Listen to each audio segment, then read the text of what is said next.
tudashiraho. Imana yacu tugirire neza. Tugiye gusangira amagambo y'Imana ari mu gitabo cy'umugaragu w'Imana Zekariya, bice bitatu. Turi busome umurongo waho wa gatatu, ibice bitatu. Turasoma ku murongo waho wa gatatu. Haleluya, amen. Zakariya ibice bitatu, Zekariya ibice bitatu, umurongo waho wa gatatu. Mudusomere mu izina rya Yesu Kristo. Ndasoma mu izina rya Yesu. Ibya Yosuwa umuherezi mukuru. Kandi Yosuwa yari yambaye impuzu z'ubuhoma, ahagaze imbere y'uwo mumarayika. Uwo mumarayika araheza abarira abahagaze imbere ati, nimumwambure izo mpuzu z'ubuhoma. Maze abarira Yosuwa ati, raba ngukuye ko ukugabitanya kwawe, kandi ngira nkwambike imyambaro ishajije. Ndabasaba bamwambike igitambara ciza mu mutwe. Nuko bamwambika igitambara ciza mu mutwe, bamwambika n'imyambaro. Umumarayika w'Uhoraho ahagaze aho. Umumarayika w'Uhoraho yihanikiriza Yosuwa ati, uku niko n'ingabo agize. Ati, niwagendera mu nzira zanje, ukitondera ibyo nakujeje, nawe uzogaba ibyo mu ngoro yanje, urinde n'urugo rwanje, kandi nzoguha ubwishikira hagati muri aba bahagaze hano. Umve none yewe Yosuwa umuherezi mukuru, mwe na bagenzi bawe bicara imbere yawe, kuko abo ari abantu bakwerekana ibizoba. Kuko raba nzozana umushumba wanje Shami. Ehe raba ibuye nshinze imbere ya Yosuwa. Kuri iryo buye rimwe hariko amaso ndwi. Ehe nzoricako amagagwe, niko Uhoraho nyene ingabo agize.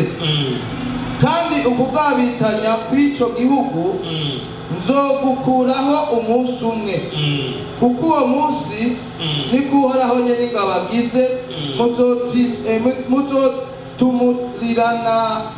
Muzotumirana munsi y'umuzabibu no munsi y'umusukoni, umuntu wese na mugenzi we. Amen. Reka dukomere Yesu amashyi kubw'ijambo ry'Imana. Imana yacu ihabwa icyubahiro. Abwira uwo muri kumwe ati, Imana ishimwe ko yakuzigamye.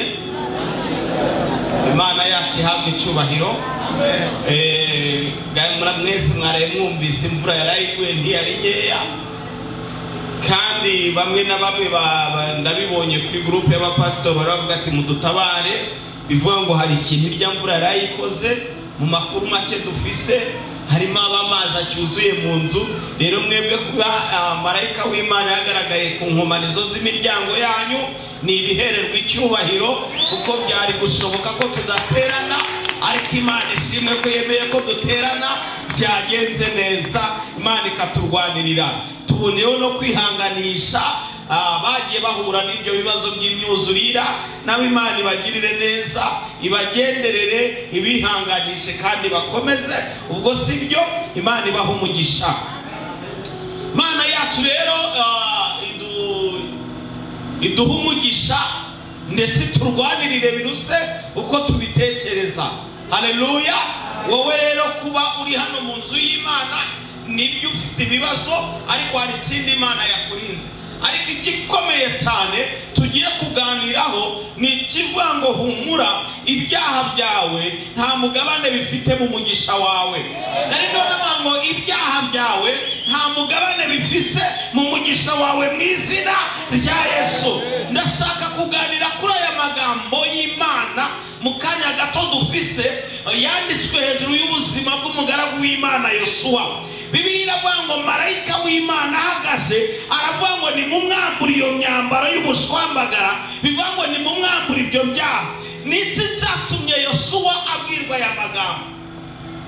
Mana yacu turengere cyane, nuko ariho uriho aramurega avuga ngo uyu ntago ari umukozi w'Imana, uyu ntago asenga, uyu ntago yigize yizera, uyu ntago yakiranuka ngo bigende gutya. Haleluya! Isi yanze ni kwitonze, isi itonze gutya. Iyo uhuye n'ibyago buri wese ashaka icyatumye biza. Mana yacu tugirire neza. Bibiliya irambwira ngo hagati y'ikiganiro cya Yobu n'Imana umukino wabo ukinirwa kuri Yobu, ngo abo bari bari kumwe basangira amanywa nijoro, buri wese avuga ngo Yobu yakoze ibyaha. Amina. Yobu yagize gute? Yakoze ibyaha. Bibiliya ikomeza igenda ibivuga mu gitabo cya Yobu, iravuga ngo nuko Yobu ko wacumuye ku Uwiteka, ono umutuke ku mugaragaro, kuko ibyo wakoze ntitwabibonye neza, bikore ku mugaragaro, nitwamara kubibona Imana ikwice. Haleluya!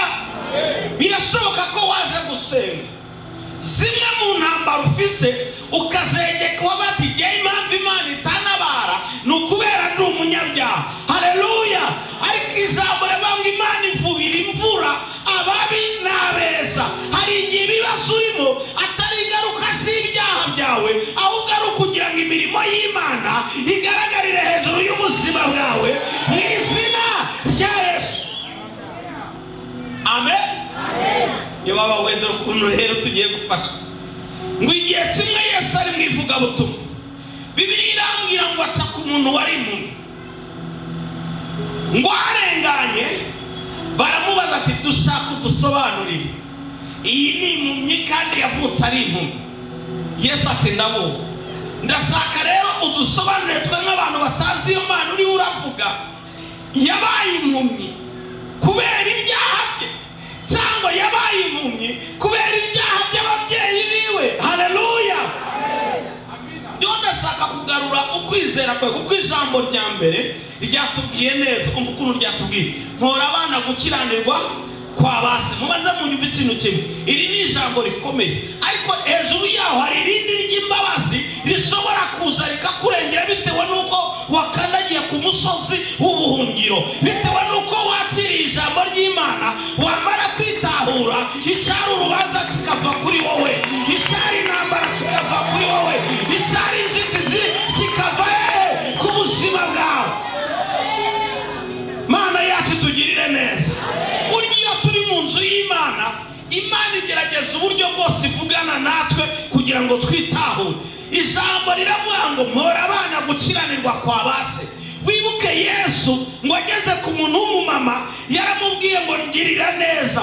Yesu avuga ngo sinafata ibyo kurya by'abana ngo mbinagire utubwa.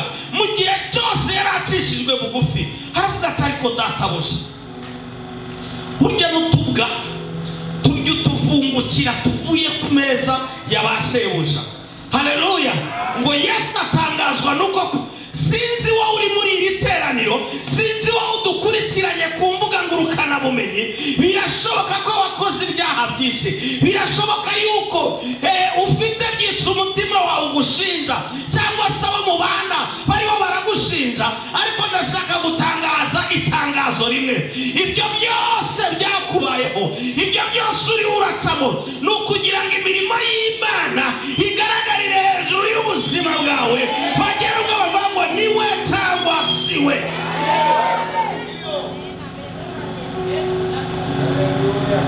Mana yacu tugirire neza. Iyo umutima wacu wakira, duhabwa gukira n'ingoga. Iyo umutima wacu utakira, duhabwa gukira bitebye. Iyo uri urakira, haleluya, iyo uri urakira ukavuga ngo Mana, birashoboka ko jye nagukiranukiye, ariko papa akaba atarakiranutse, birashoboka ko data yakiranutse, ariko sogokuru ntago yakiranutse, birashoboka ko sogokuru yakiranutse, ariko sogokuruza ntiyakiranutse. Ndabimenye neza ko uwo muvumo uhari, cishijwe bugufi ni uri buhure n'iri jambo rivuga ngo si kubw'icyaha cyawe, si no kubw'icyo ababyeyi. Imana ibigukiriza mu rusengero, nta handi hantu Imana ibigukiriza atari mu ijambo ryayo. Irabigukiza igahita ihindura amateka. Sinzi kuri mu rusengero ngo uvuge ngo amina. Mana yacu turengere, Mana yacu turwanirire. Haleluya. Ngo batsiri muri uwo mwanya, Mana yacu tugirire neza. Yosuwa agihagaze, barahagarara baravuga bati arambaye impuzu z'umucabaguritse zicafuye. Marayika arahagararana nawe, shitani ahagarara hariya ngo amwagirize. Marayika aravuga ngo nimwanze mumwamburize impuzu, kuko yari afite ububasha bwo kumwambuza iki? Impuzu. Bibiliya nuko tutayisoma yose, ariko agira ngo ameze nk'agashumi kokowe mu muriro. Ni agashumi kokowe mu muriro.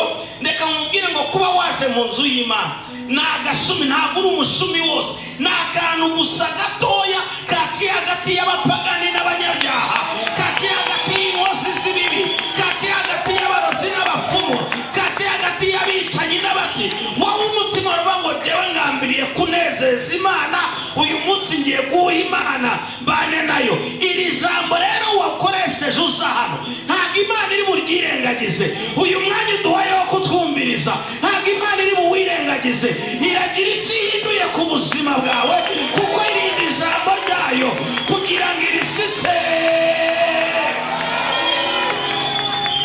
Mana yacu tugirire neza. Haleluya. Oya haleluya. Haleluya. Yesu ngo abibonye baramubaza bati tubwire, kimwe birashoboka ko ari ibyaha by'iwawe, icya kabiri birashoboka ko ari ibyaha byiwe. Kandi iyo Imana igiye kugutabara, ahantu Imana igira igendere, uharuye ibintu bihaca urasugumira. Haleluya. Iyo bukeye umukuru w'igihugu ari bugenderere nko mu karere utuyemo, burya ibintu byose bihita bihinduka. Utangira kubona butubari bugaye imbere. Burya nibo abantu bashobora kugera saa 8 bacicaye bariho baranywa, ariko iyo muco umukuru w'igihugu ari buhagere saa 4 nibo ba mbere bava mu nzira. Haleluya. Mana yacu tugirire neza. Ibintu byose bijya ku murongo. Nimba nta suku yari ihari iraba, abantu bose baba mu buzima bw'ubwo. Niyo ndashaka kukubwira ngo igituma wumva ufise ubwoba ni uko umwami Imana agiye kuza mu ruhande rwawe. Hari ibintu bibanziriza Imana, hari ibintu bibanziriza Imana mu buzima bwawe, hari ibintu Imana ibanza kohereza. Izina ry'Imana rihabwe icyubahiro.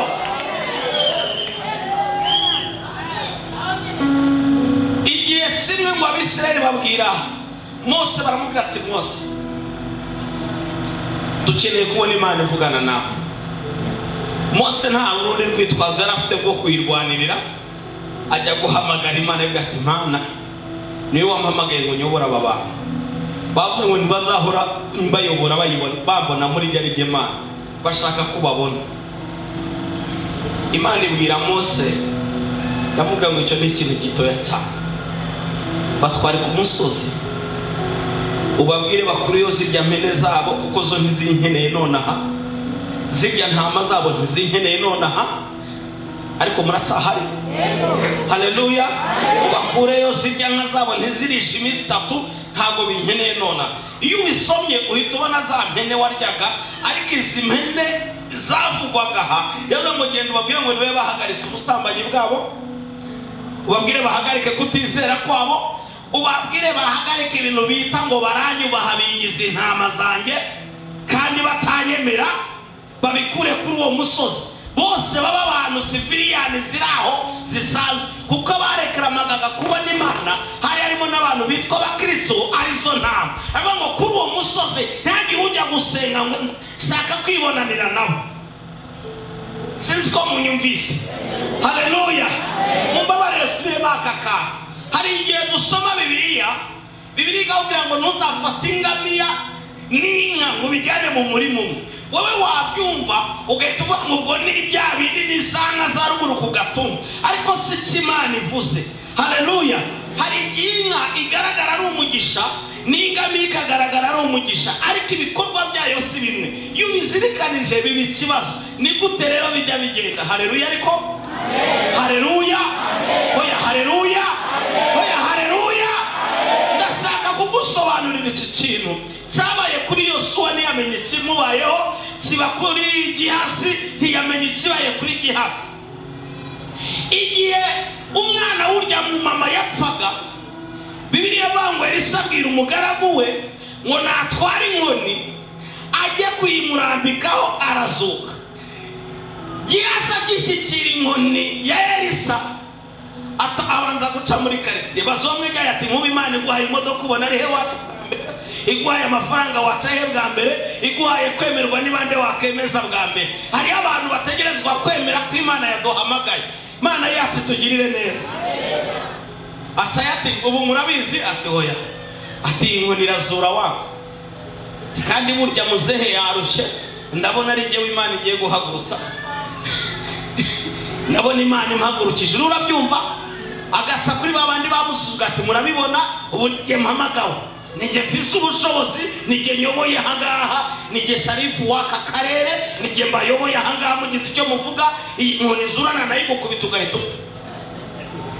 Kugira ngo uzabimenye uzahura n'umutumisha ati ngewe nkuvumye wabona icyo ndicyo sha, aha nakuvuma bikakubaho. Iri ni iterabwoba ryo mwivugabutumwa, kuko hariho nabo bakubita ntibagire icyo baba. Ntimurabona abapasiteri twadishwe badufata uwakanigo, Imana ikicecekera, badukubita imigeri igaceceka, tukarindira ko izabavunagura amagufwa bikanga. No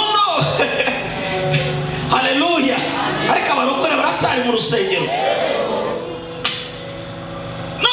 Ngo Gihasi aca ku bantu bose ariyemera, ngo ageze ku mwana akubita inkoni arambika ati umva shaka do byuko babone ko Imana iri muri jyewe. Akubiseho ngo byuko umwana arushaho gutimba.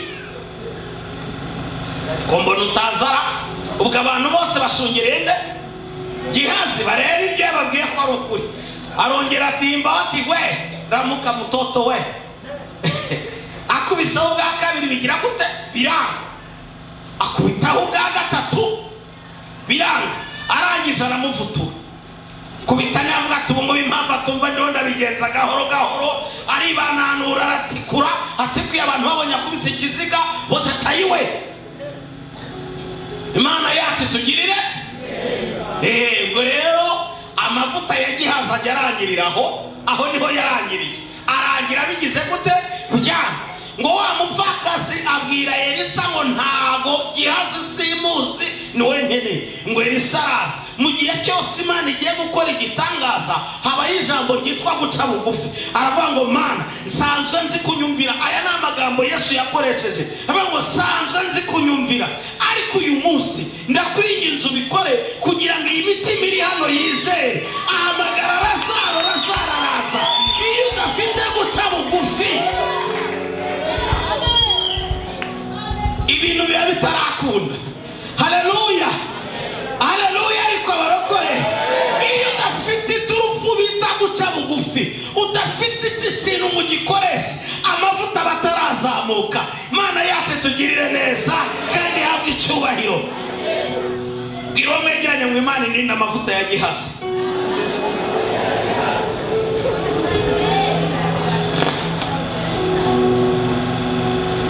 Imana ikurinda amavuta yande. Gihasi ariyemera akikosanta. Byagera imbere bikagira gute? Bikanga. Ariko ndacyari kuri rya jambo rivuga ngo imibabaro urimo si ingaruka y'ibyaha byawe, ahubwo kwari kugira ngo imirimo y'Imana igire gute? Igaragarire hejuru y'ubuzima bwawe. Kandi imirimo y'Imana itahantu hakomeye. Imana yacu tugirire neza. Oya, Imana niturengera abarokore. Haleluya. Ndio ndamagara imirimo y'Imana. Uko isi iteye, buri muntu wese ngo barebye uyu muntu yari yahumye, baravuga ati nta kundi byari kugenda, hidacurwa munsi itegerezwa kumuhumisha. bivuga ngo muri sosiyete bari bafite amateka y'iyi famiye yavukagamo yuko hari uburyo itakiranukiye Imana. Baravuga ati reka dutege umutego Yesu twumve ko abeshera impumyi, bagashyiramo ngo uyu yavutse ari impumyi. Ni ingaruka y'ibyaha, none ibyaha yakoreye mu nda kwa mama wiwe usanga harimo agatego. Yesu abishyura neza. Umva inyishu y'ikibazo cyawe. Aravuga ngo si kubw'ibyaha bye, si n'iby'ababyeyi biwe ibyo birabasha, ahubwo ni ukugira ngo imirimo y'Imana igaragarire muri we. Ariko aba bantu baracyahari, no mukiri. Mana yacu nishimwe. Haleluya. Kwari kugira ngo imirimo y'Imana igaragarire muri we. Imirimo y'Imana ibasha kugaragara wowe uri mu bibazo. Iyo dusomye ubutumwa bwiza uko bwanditswe na Matayo, hari amagambo meza. Bibiliya iravuga ngo nuko marayika w'Imana aramanuka asanga Mariya ahari, aramubwira ngo urahiriwe mu bandi bagore, kuko Uhoraho agutoranije ngo ubyare umukiza. Wabyumvise? Aya magambo ni meza ku muntu ayakiriye. Ariko guhirwa kwa Mariya kwamuteza ingorane imbere ya se, kumuteza ingorane imbere y'abo bavukana, kumuteza ingorane muri fiyansaye, kumuteza ingorane mu itorero, kumuteza ingorane ahantu hose. Ndiyo ndatangaza, ingorane urimo, ibigeragezo urimo, amakuba urimo, ntabwo ari ingaruka z'icyaha cyawe, ahubwo ni imirimo y'Imana igiye kuvuka muri wowe. Ni ugukora kw'Imana kugiye kuvuka muri wowe. Mana yacu tugirire neza. Birashoboka ko itorero twagukuraho amaboko, tukavuga ko tutanakuzi, tukavuga ko wavangiwe, tukavuga ko uri umupagani rw'imbye. Birashoboka ko famiye babwira ngo tukuvumiye ku gahera bagakoza inyuma, bakazamura impuzu bakikora ahantu ntazi, bakagukasira kubera imirimo y'Imana. Kubera iki? Ariko muracyahari.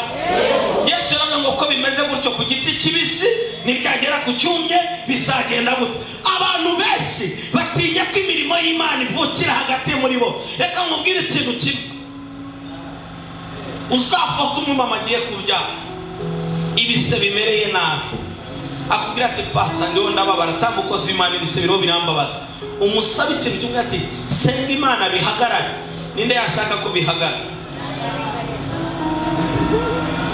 Kandi abari hararibwa, abari haragira gute? Ukamubwira ati reka senga Imana ndumva ndi mu mavuta, ibasha guhagarika ibi bise bikaba kopo, ukisubirira muri sirigasiyo, umwana akaba agumye mu nda uri kwiyuma cumu n'imibabaro uriho. Hari umuntu yumva yakemera ko basenga ngo bihagarare? Kubera iki? Inyuma y'ibi bise, inyuma y'aya macungu hari umwana uri uritegura kuza. Abangwa nubwo ndiho ndababara simbabarira ubusa, ndiho ndatangariza umuntu amurikira umubabaro ukuriho, intambara zikuriho, ntabwo uri urababarizwa ubusa. Kristo azihesha icyubahiro imbere y'abagusenye, Kristo azakubaka imbere y'abagusuzuguye, Kristo azakubahisha imbere y'abagufashe nabi, Kristo azagufata neza.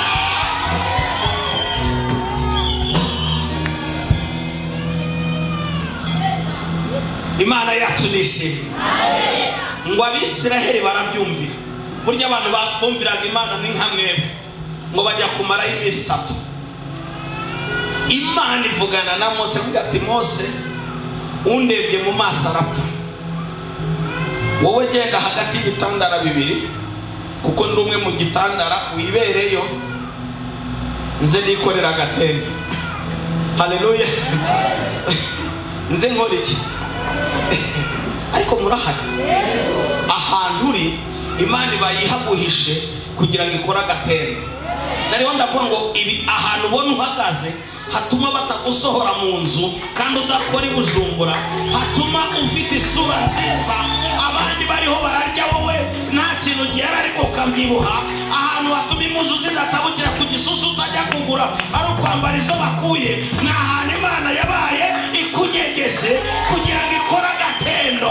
Niyo mpamvu bakubwira ngo uraberewe wisize amavuta adafite agaciro ka 5,000,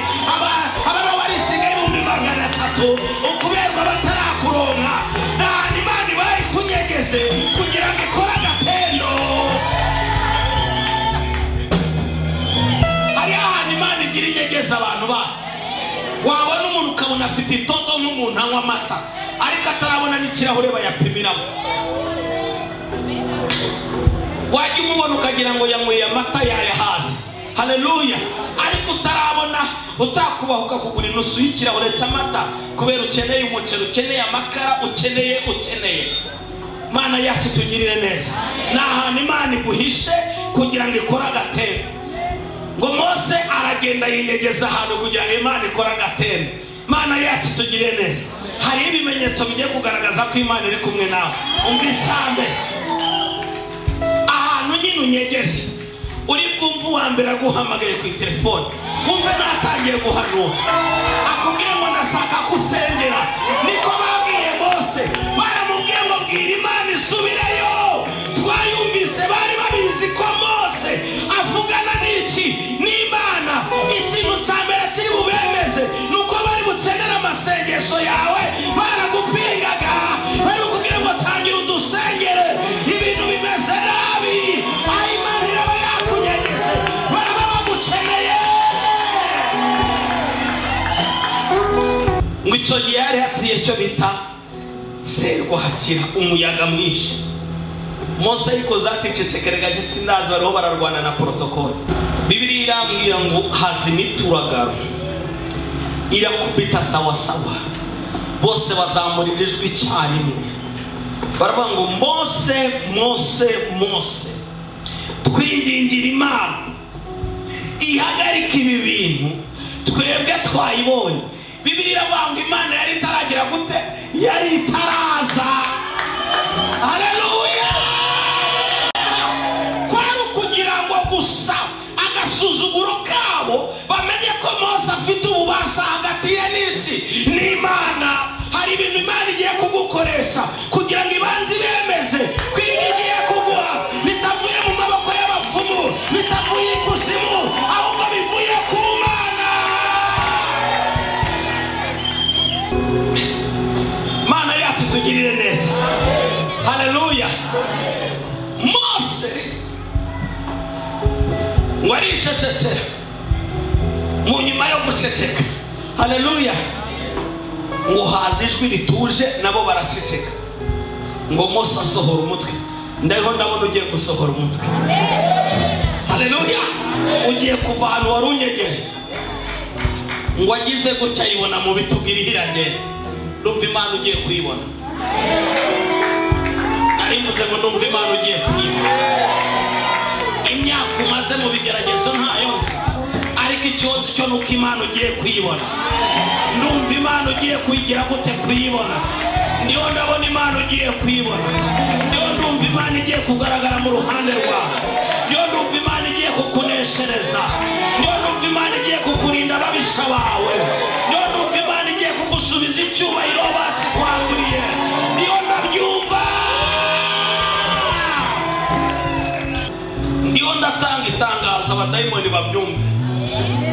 Nimba baragiye mu mugabane wawe, nta bubasha bafise ubwo ari bwo bwose bwo guhagarara hejuru y'umugisha wawe. Bakitwaza ibisekuru, bakitwaza biriya, bazana biriya, bazana ibyaha byo muri kahise kawe. Uyu munsi Imana irakuraho urubanza hejuru y'ubuzima bwawe mu ijuru imbere y'Imana. Imana igiye kukuvuganira, Imana igiye kukurwanirira. Turacyari kumwe mu rusengero? Oya, mwese niho mukiri? Bagize imbaraga barakuroga, barabishobora kuko bari bakuzi, ariko numva Imana igiye kukwimana mu buryo budasanzwe. Niyo numva Imana igiye kugira ukundi kundi bigenza mu buryo budasanzwe. Hari uburyo Imana igiye kubishyiramo neza mu buryo budasanzwe. Hari uburyo Imana igiye kubigenza mu buryo bugize gute budasanzwe. Bibiliya irambwira ngo ibi byaha byose Joshua yabikoreye mu murimo. Imana ireba umutima iravuga ngo nta kundi yari kubigenza, nta kundi. Shitani arabyandika, abantu barabimenya, ariko mu ijoro avuga ngo ni iki yari agambiriye mu mutima. Ndiho ndabona Imana yo imanuwe no kureba icyo wari ugambiriye mu mutima, kandi iriho iraza kwicira urubanza kuko ntawe ufasha kwicira urubanza. Kandi letetere bonifore gre nimenya uko iri bubigenze, nimenya ukwiriye bubigenze. Bibiliya yongera kumbwira izina ry'Imana rihabwa icyubahiro. Irambwira ngo Mose ageze kwa Farawo aravuga ngo n'iki cyamenyekanisha ko ari Imana igutumye.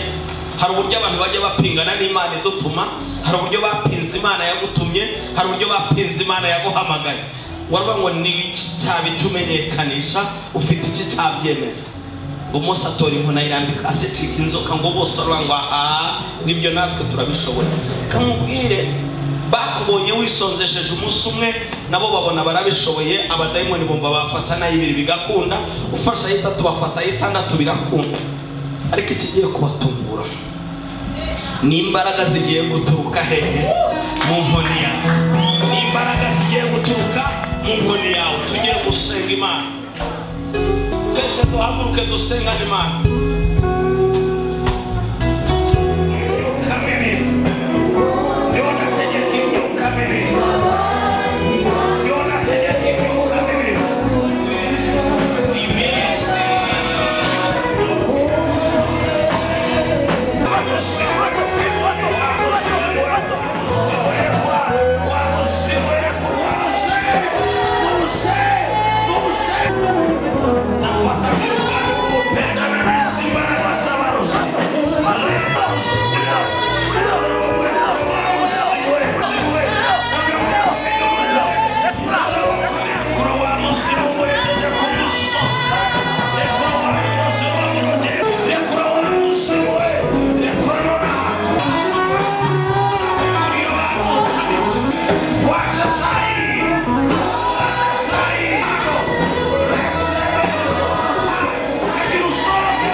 Imirimo itangaje kandi si ubwa mbere tuyikoze, turamaze kubona intahe ndetse n'ibishimwa